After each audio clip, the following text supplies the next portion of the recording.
What if you could rule the world? What would you change? What would it look like? The Grapevine has always been about having honest, hard conversations. But now we are going beyond the table and asking some of our favorite people to imagine a world where they make the rules. Same real conversation, but with a little more imagination. First up, access to mental health care featuring Dear White People actress and licensed meditation instructor, Logan Browning. She'll take us through her meditative world of healing on this week's If I Ruled the World.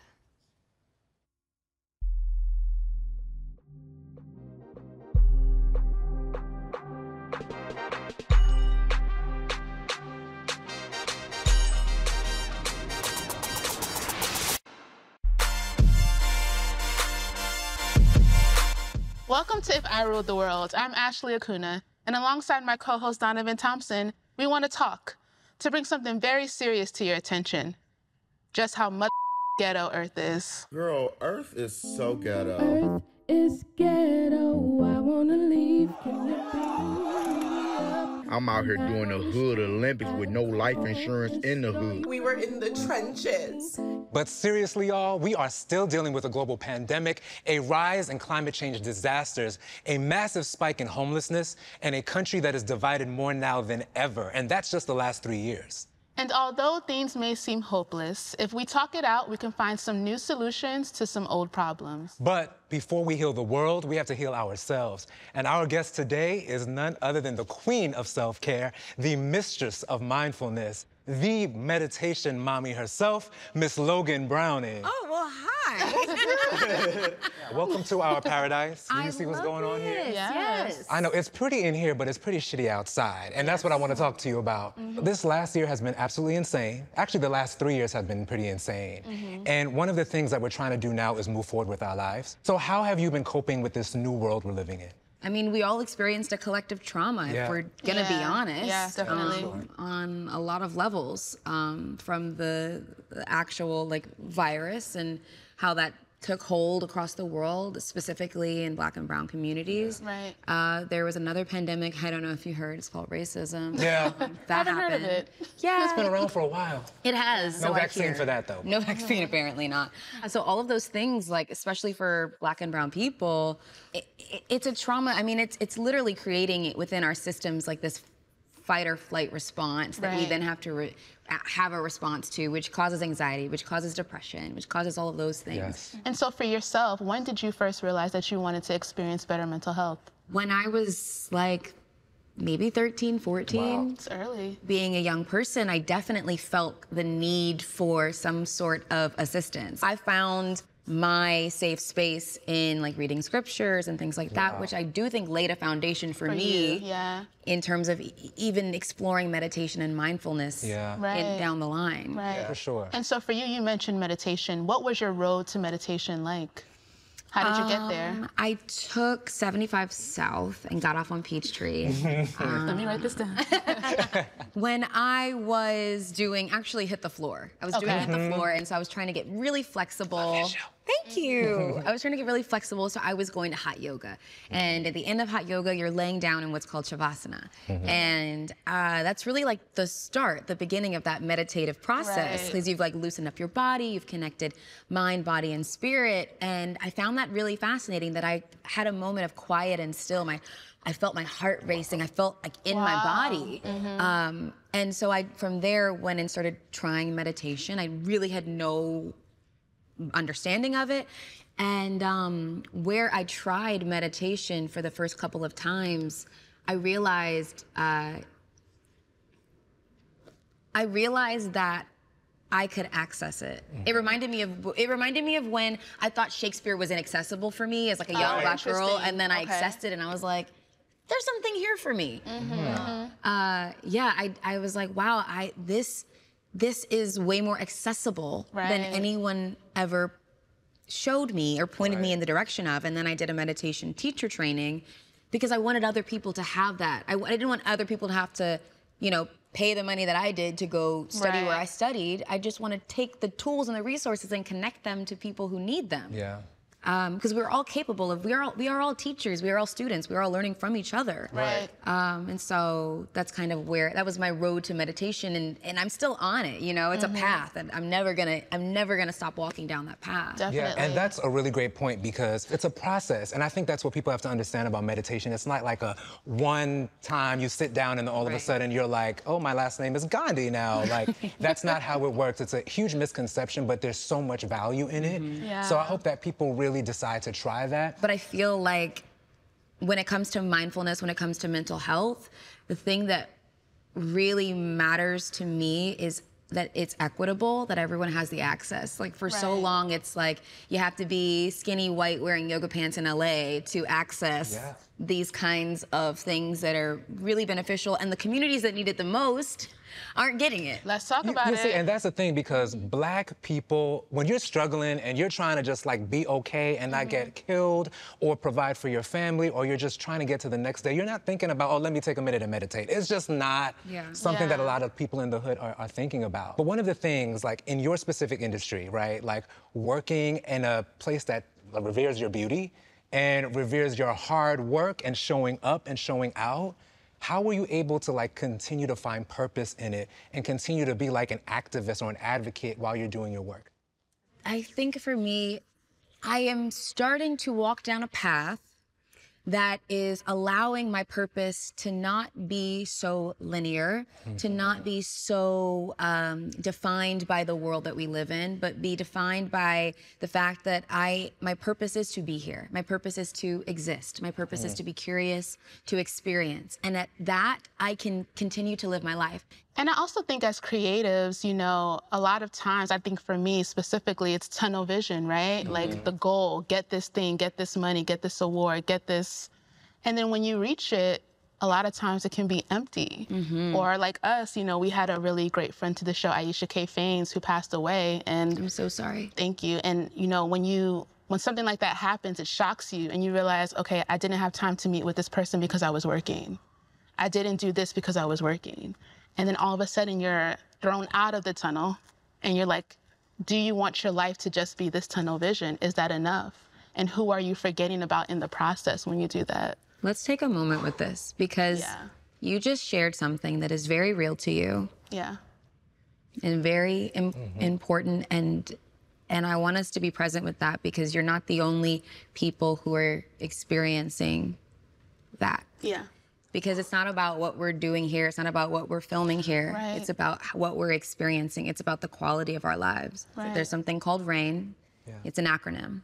The word is recognize. Recognize where in your body you're feeling that emotion. Recognize, what is that? How does it feel? How is it showing up for you? The A is allowing it. Right. Allow that to be here. You don't have to fight it. You know, who says that we can't be crying on this thing? Who says that we can't need a moment? You know, investigate where that's showing up for you. Investigate like how does the emotion feel, and knowing that every other person is feeling something like that. And that's how we make the world more compassionate. We can notice that in someone else. We're talking about mental health, and I think you both are in a very authentic space when it comes to mental health and wellness, which is just being honest with those feelings, because what is life if we're not honest? Exactly. So it's just, when you say that and that liberation, I hope people really get that, because that's a huge part of like releasing some of the expectations of society and start to define those things for yourself. So Logan, if you ruled the world, what would it look like? If I ruled the world, you know, I don't even know if I would really rule it at all. I don't want some control over it. For the purposes of branding, you know? Okay, so if I ruled the world, everything would slow down so that we could actually see how connected we all are. We would be able to walk around and pass someone on the street, and then their actual heart, like their chest, just opens and reveals this mirror, and it would show us who they are and like what they're dealing with, being able to connect via that shared experience. Let's see, what else? Okay, let's just start at the very beginning. Us as children, right? In my world, we wouldn't punish children for having emotional responses to their circumstances. They wouldn't be forced into a box, figuratively or literally, like detention, making them face walls and sit in cold rooms. That would be replaced with allowing them to reflect on their emotions, to be present with how they're feeling. And speaking of walls, my world wouldn't have any. Wait, no walls?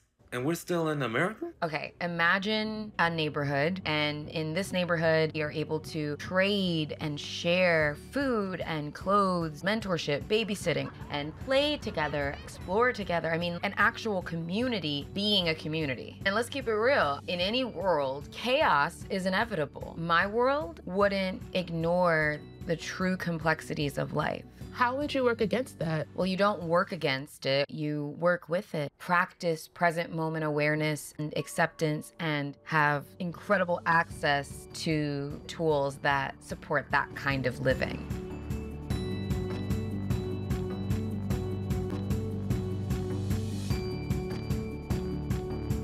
So present moment awareness, for example, is everyday chore or task or just anything you might do on autopilot. Washing the dishes, for example, you could take a moment to listen to the water as you pour it into the sink. Notice that satisfaction of going from dirty to clean, to feel abundant with what you have instead of leaning into what you don't. In my world, acceptance would feel like, imagine, okay, this woman is in this boat in the middle of the ocean by herself, and the boat is sinking, and she has a bucket. Don't ask me how she got a bucket. She just has a bucket, and she's like fighting tragically to scoop this water out of her boat.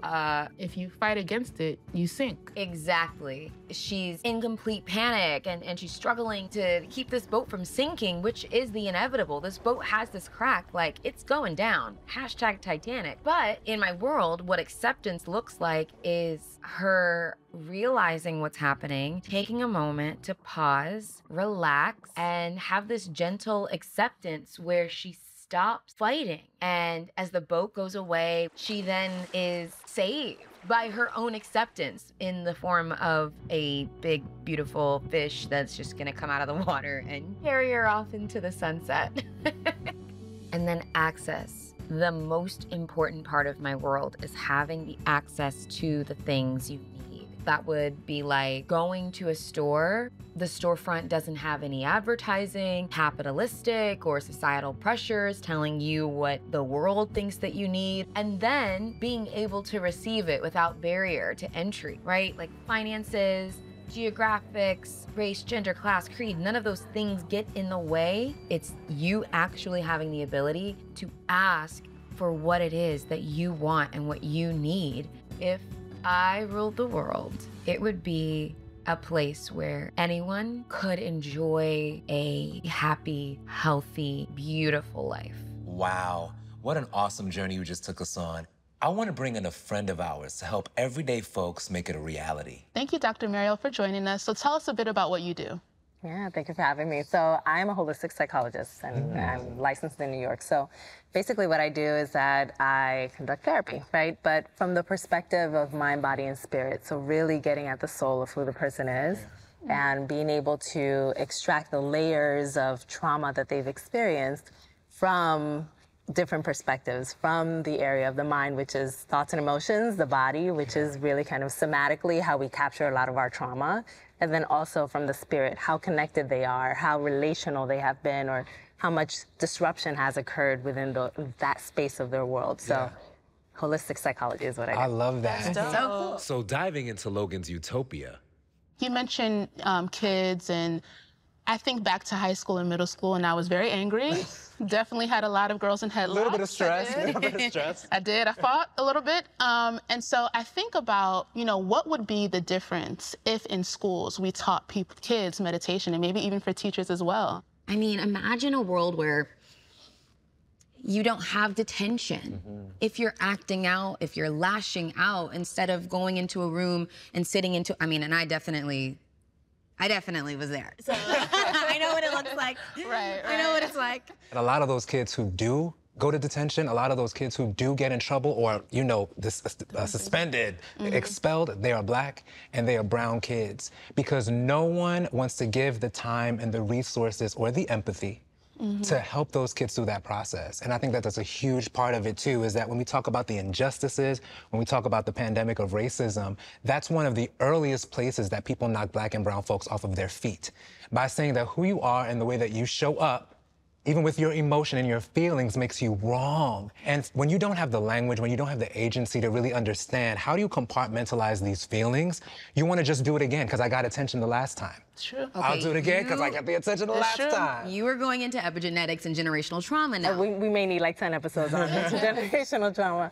But, right now, we have so many people that are embodying in their mind, in their body, and in their spirit, a lot of generational pain from their lineage, right? And so the unfortunate piece about intergenerational trauma is that it then transcends into the next generation and we just keep it going. So we keep it going genetically. So y'all have already spoken about epigenetics. So there are genetic mutations and expressions that are transferred over into the next generation, but there's also modeling, like the way that perhaps if I were a parent, if I'm showing up a certain way in my home, and if I'm showing up from the perspective of a trauma response, and I'm always in that space, in that headspace, and I'm passing that on by way of how I'm acting in my home, my children are picking up those behaviors, and then they're mimicking those behaviors forward from the people within their families, their communities that have not had the opportunity to actually extract those wounds from themselves, either because they don't have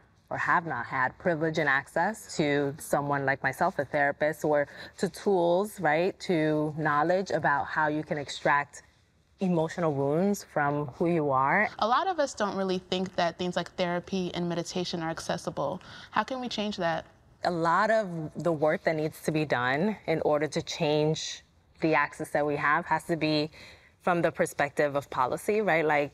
We actually have to extract the barriers that are existing, the ways that therapy is so expensive because it's not reimbursed in the ways that you're going to just, you stubbed a toe and now, it's bleeding, and it's like, you get coverage for that in a very different way than you get coverage for therapy. You may get 20% covered, and then that $200 fee then has to come out of somewhere on a weekly basis.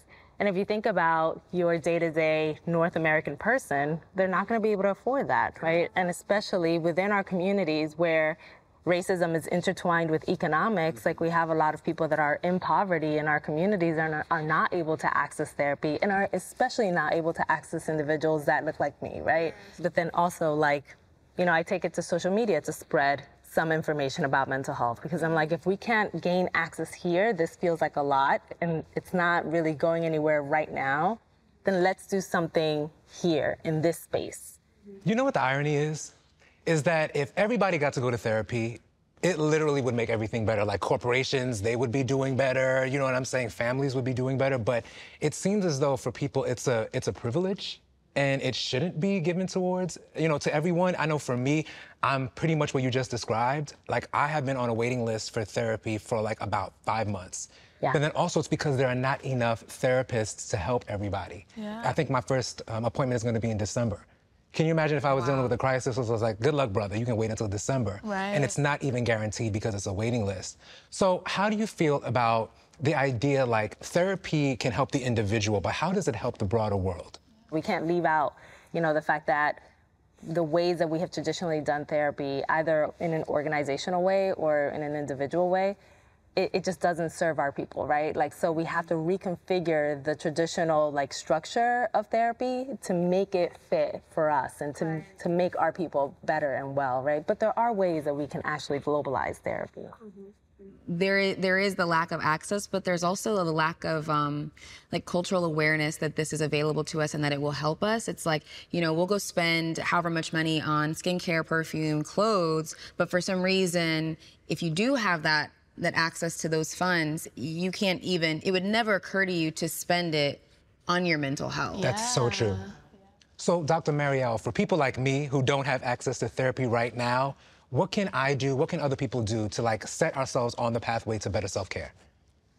The one thing that I would say that anybody can do in this very moment is to set a routine, a ritual of at least 5 minutes at the top of your day before everything else happens, because you want to start from a foundation of wellness at the top of your day and do something for 5 minutes that's meditative, that's mindfulness oriented, breath work, journaling, anything that can actually like centralize your thoughts and make you feel grounded in mind, body, and spirit.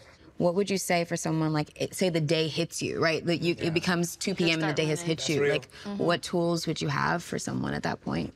My favorite tool for a middle of the day break is progressive muscle relaxation, where you literally Don't know what this is. So what is this? dope. It's so dope. You take each muscle group from your head down to your toes, and you tense each of the muscle groups, and then you release them with an out breath. So you inhale in and release, and it releases the tension, the actual stress that's deposited into your body.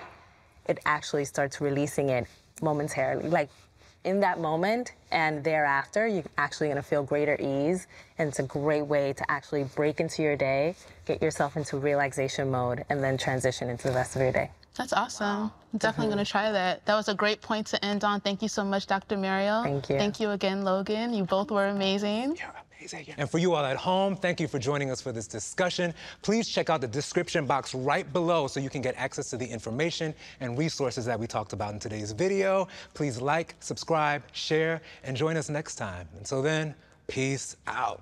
Bye. That was great. Yeah, you have so many tools. I've never heard of that before. That actually sounds like Yoga Nidra a little bit. Hi, I'm Dr. Mariel Bouquet. I'm a holistic psychologist, and I would like to give you a couple tips to help your mental health journey and to help you feel more mentally whole. The first tip is for you to actually engage in a body scan, which increases your body awareness, and you're able to actually capture wherever you have tension points inside of your body and where stress is stored. And then you can transition into the second tip, which is breath work. So the important piece to remember about breath work is that it needs to be individualized to whatever your body capacity is and whatever it is that your body needs at the moment. But really, breath work is just breathing deeply. So breathing deeply into your body and then releasing the tension from your body with the out breath.